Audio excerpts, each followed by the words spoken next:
America এবং ইরানের মধ্যে যুদ্ধ পরিস্থিতির আঁচ এবার ছড়িয়ে পড়ছে গোটা পশ্চিম এশিয়ায়। পশ্চিম এশিয়ার অন্তত 10টি দেশে উত্তেজনা ছড়িয়ে পড়েছে। উড়ে আসছে ক্ষেপণাস্ত্র, ড্রোন।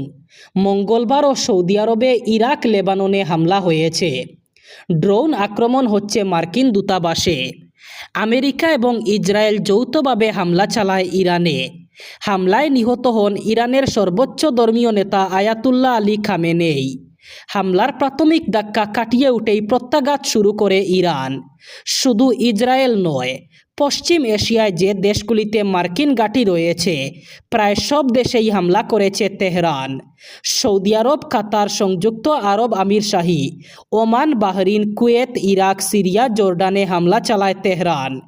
এর মধ্যে বহু হামলা প্রতিহত করেছে আমেরিকার বন্ধু দেশগুলি। 4 দিন ধরে চলতে থাকা এই যুদ্ধ পরিস্থিতিতে ইরানেও যথেষ্ট ক্ষয়ক্ষতি হয়েছে। মুহুর্মুহু ক্ষেপণাস্ত্র আছড়ে পড়েছে ইরানের রাজধানী তেহরানে। সবচেয়ে বেশি ক্ষেপণাস্ত্র পড়েছে তেহরান এবং তার সংলগ্ন এলাকাতেই। এক চাঞ্চল্যকর ঘটনা। ধান ক্ষেতের মাঠে একটি পাওয়ার গ্রিড টাওয়ার থেকে উদ্ধার হলো এক যুবকের ঝুলন্ত দেহ। ঘটনাটি সুনাইয়ের নতুন কাঞ্চনপুর নাওয়ারাজ বড়ইতল সংলগ্ন এলাকার। মঙ্গলবার সকালে ধান ক্ষেতের মাঠে একটি পাওয়ার গ্রিড টাওয়ারে যুবকের ঝুলন্ত দেহটি দেখতে পান স্থানীয়রা। জানা যায়, যুবকটি কচুদরমের মঈনুদ্দিন আহমদ ছেলে বাহার উদ্দিন আহমদ। বাইক নিয়ে সে গামছা দিয়ে টাওয়ারের ইস্পাতে ফাঁস লেগে নিজেকে শেষ করেছে সে। স্থানীয় লোকদের কথা মতো পরিবারে ঝগড়া হয়। এরপর তিনি চরমপন্থা বেছে নেন। তার পরিবারে 2টি মেয়ে সন্তানও রয়েছে। হাইলাকান্দির জেলা ম্যাজিস্ট্রেট রঙের উৎসব হোলি উপলক্ষে বুধবার স্থানীয় ছুটি ঘোষণা করেছেন। ফলে রাজ্য সরকারের সব কার্যালয়, শিক্ষা প্রতিষ্ঠান, ব্যাংক ইত্যাদি বুধবার বন্ধ ঘোষণা করা হয়েছে। তবে জরুরি পরিষেবার সঙ্গে জড়িত আধিকারিক এবং কর্মীদের ক্ষেত্রে এই ছুটি প্রযোজ্য হবে না। এছাড়া বোর্ড, কাউন্সিল এবং ইউনিভার্সিটি পরিচালিত কোনো পরীক্ষা নির্ধারিত থাকলে তা যথারীতি বুধবার অনুষ্ঠিত হবে বলে জেলা ম্যাজিস্ট্রেটের আদেশে জানানো হয়েছে। চতুর্থ দিনে আরও ভয়ঙ্কর পর্যায়ে পৌঁছালো যুদ্ধের জাজ। মঙ্গলবার ইরানের রাজধানী তেহরান ভয়ঙ্কর হামলা চালালো ইসরায়েল। একই সঙ্গে লেবাননের রাজধানী বেইরুটেও পরপর গোলাবর্ষণ শুরু করেছে ইহুদি সেনা। হামলার পাল্টা জবাব দিয়েছে ইরানও। অন্যদিকে এই যুদ্ধ পরিস্থিতির মধ্যেই ইরানে আরও বড় সামরিক অভিযান চালানোর হুঁশিয়ারি দিয়েছেন মার্কিন প্রেসিডেন্ট ডোনাল্ড ট্রাম্প। তিনি জানিয়েছেন, আমাদের কাছে সীমাহীন অস্ত্রের সরবরাহ রয়েছে। এই যুদ্ধ চিরকাল লড়তে প্রস্তুত। একাধিক সংবাদ মাধ্যমের খবর অনুযায়ী মঙ্গলবার সকালে পরপর বিস্ফোরণে কেঁপে ওঠে তেহরান। আতঙ্কে ঘরের বাইরে বেরিয়ে আসেন বহু মানুষ। দাবি করা হচ্ছে ভোরের দিকে সেখানে বোমাবর্ষণ করেছে ইসরায়েলি সেনা। ঘটনায় এখনও পর্যন্ত কোনো হতাহতের খবর অবশ্য মিলেনি। তবে বিষয়টি নিয়ে এখনও মুখ খুলেনি তেল আবিব। অন্যদিকে এদিন সকালে বেইরুটেও ইসরায়েলে হামলা চালিয়েছে বলে অভিযোগ।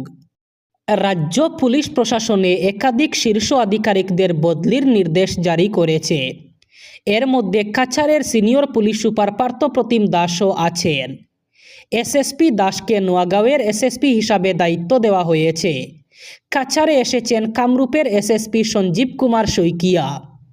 এছাড়া ফরেনসিক বিজ্ঞানাগারের সঞ্চালক ডক্টর রবিন কুমারকে দরং জেলার এসএসপি হিসাবে বদলি করা হয়েছে। অন্যদিকে বঙ্গাইগাঁওয়ের এসএসপি মোহনলাল মিনাকে ফরেনসিক বিজ্ঞানাগারের নতুন সঞ্চালক হিসাবে নিয়োগ করা হয়েছে। এসএসপি পঙ্কজ যাদবকে বোজালি জেলার এসএসপি হিসাবে বদলি করা হয়েছে। দরঙ্গের এসএসপি হেমন্ত কুমার দাসকে বদলি করা হয়েছে গৌহাটিতে। নোয়াগাঁওয়ের এসএসপি স্বপ্ননীল রেখাকে ধেমাজির এসএসপি হিসাবে পাঠানো হয়েছে। ডিসিপি নুমাল মাহাত্মকে বঙ্গাইগাঁওয়ের এসএসপি হিসাবে নিয়োগ করা হয়েছে। ডিসিপি মৃণাল রেখাকে দক্ষিণ শালমারার এসএসপি পদে নিয়োগ করা হয়েছে এবং বোজালির এসএসপি সুমন চক্রবর্তীকে তামুলপুরে বদলি করা হয়েছে। চলতি বছরের প্রথম বৃষ্টিতেই রাস্তা জুড়ে জল জমে পরিস্থিতি ভয়াবহ আকার ধারণ করেছে বরহলা বাজারে। ফলে পথচারী এবং যানবাহনের চলাচল অন্তত কঠিন হয়ে পড়েছে।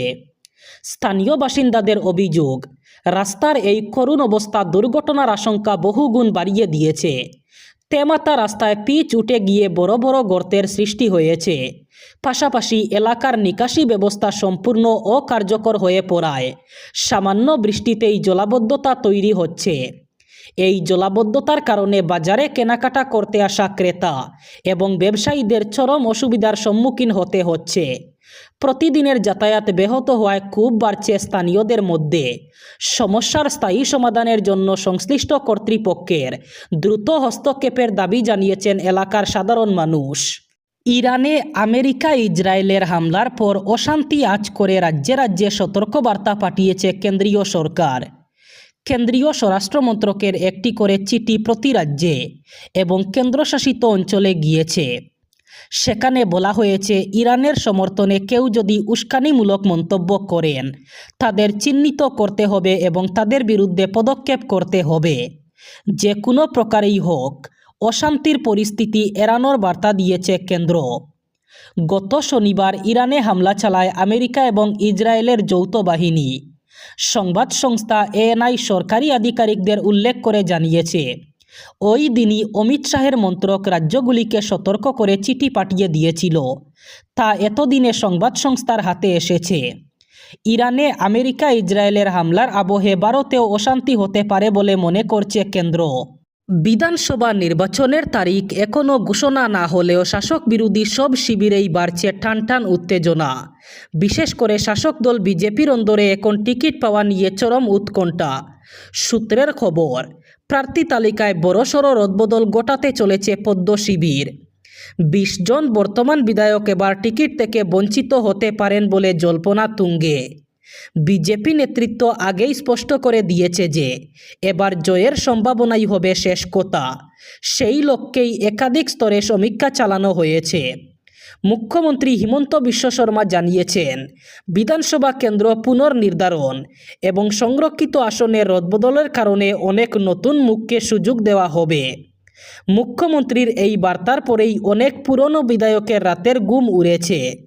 সূত্রে জানা গেছে, একাধিক সমীক্ষায় ২০ জন বিধায়কের পারফরম্যান্স নিয়ে প্রশ্ন তোলা হয়েছে। এবার শেষ খবর, ইরানের উপর যুক্তরাষ্ট্র ইসরায়েলের হামলায় যুক্তরাজ্য যোগ দেবে না বলে জানিয়েছেন দেশটির প্রধানমন্ত্রী কিয়ের স্টারমার। ইরানের ক্ষেপণাস্ত্র হামলায় ক্ষতিগ্রস্ত এলাকা বেইত পেশেশ এলাকায় পরিদর্শন করেছেন ইসরায়েলি প্রধানমন্ত্রী বেঞ্জামিন নেতানিয়াহু। ইরান ইস্যুতে বাংলাদেশের পররাষ্ট্র মন্ত্রণালয়ের বিবৃতি নিয়ে সমালোচনার মুখে নতুন করে বিবৃতি দিয়েছে সরকার। এতে বলা হয়েছে, আয়াতুল্লাহ আলী খামেনিকে হামলা চালিয়ে খুনের ঘটনাটি আন্তর্জাতিক আইনের লঙ্ঘন। ইরানে যুক্তরাষ্ট্রের সঙ্গে কোনো নেগোসিয়েশন অথবা সমঝোতা করবে না বলে জানিয়েছেন দেশটির সুপ্রিম ন্যাশনাল সিকিউরিটি কাউন্সিলের সেক্রেটারি আলী লারিজানি।